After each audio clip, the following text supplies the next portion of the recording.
దేశంలో మొన్నటి దాకా మహిళా రిజర్వేషన్ మీద రాజకీయం నడిచింది. ఇక అంతకుముందు మనతాన కాళేశ్వరం మీద రాజకీయం నడిచింది.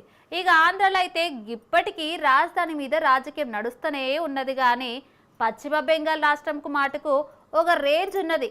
మనతాన పక్క రాష్ట్రంలో కాళేశ్వరం మీద ఇక రాజధాని మీద రాజకీయం నడుస్తే గాఢ మాటకు శాపల రాజకీయం నడుస్తున్నది.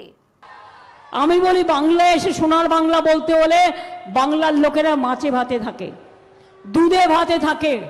খাবেন নাকি একটু মাছের ঝোল, মাছের ঝাল টক, মাছ ভাজা, চিকেন কারি একটু করে দেবো? আমি নিজের হাতে রান্না করে দেবো। কবে খাবেন বলুন? আর আপনাদের খাবার আমাকে যেটা বলবেন আমি কিন্তু সবটা খাই। আমি সবার খাবারই পছন্দ করি, সবার ভাষাই পছন্দ করি। ఎక్కడిదే దేశమంతా ఒక రాజకీయం నడిస్తే వెస్ట్ బెంగాల్ మటుకు ఇంకో రాజకీయం నడుస్తున్నది. అవు మళ్ళా గాడేం రాజకీయం నడుస్తున్నదటరా, గాడ శాపల రాజకీయం నడుస్తున్నది ఇప్పుడు.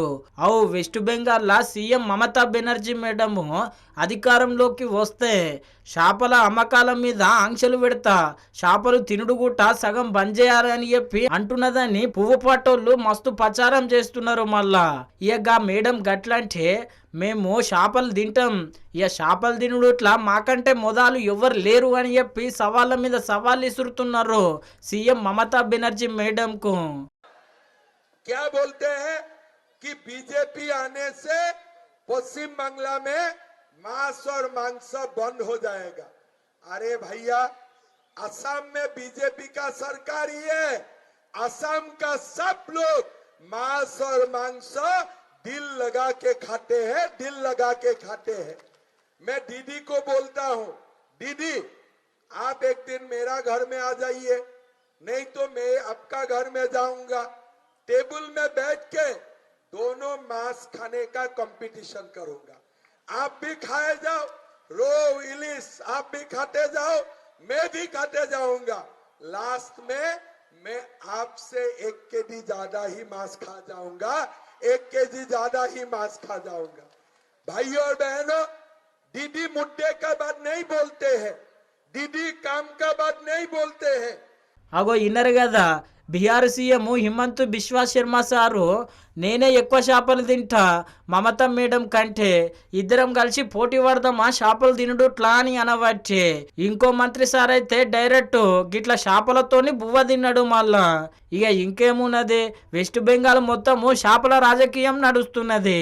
ఇక ఈ ముచ్చట మీద మాట్లాడుకుంటా సీఎం మమతా బెనర్జీ మేడం ఏమన్నదంటే, ప్రధాని మోడీ సారు గల్లీలో ఉన్న జల్మూరి తింటున్నాడు కానీ మళ్ళా చేపలు తింటాడా? చేపలు తింటే నేనే వండి పెడతా, ఆయనకు ఎంతగానం తింటాడో చెప్పాలి అని చెప్పి సవాళ్ళ మీద సవాళ్ళు ఇసురుతున్నది మళ్ళా। আর ইলেকশনের দিন প্রধানমন্ত্রী বক বক বক বকুম বকুম পায়রা বকে যায়, আর ইলেকশনের আগে নিজের ইলেকশনের আগে কাউন্টিকে আনতে আগের দিন গুহায় ঢুকে যায়। এসব চালাকি অনেক দেখেছি। দোকান বেচে ঝালমুড়ি বাড়ি থেকে তৈরি করে নিয়ে এসে আর মাইক লাগিয়ে দোকানে বাংলার ইলেকশন ঝালমুড়ি খাবে। বলুন মাছ ভাত খাবে? মাছ খাবে না, ভাত খাবে না, মাছ খাবে না, ডিম খাবে না, মাংস খাবে না, তো কি আমার মাথা খাবেন না ওদের মাথা খাবেন? ఇన్నరు కదా, మొత్తం మీద అయితే గిట్లున్నది వెస్ట్ బెంగాల్లో చేపల రాజకీయం. ఇక గీయాల మొదటి విడత ఎన్నికలు అయితే ఒడిసినాయి. ఇక చూడాలి ఏడుదాకా పోతుందో గీ పంచాయతీ।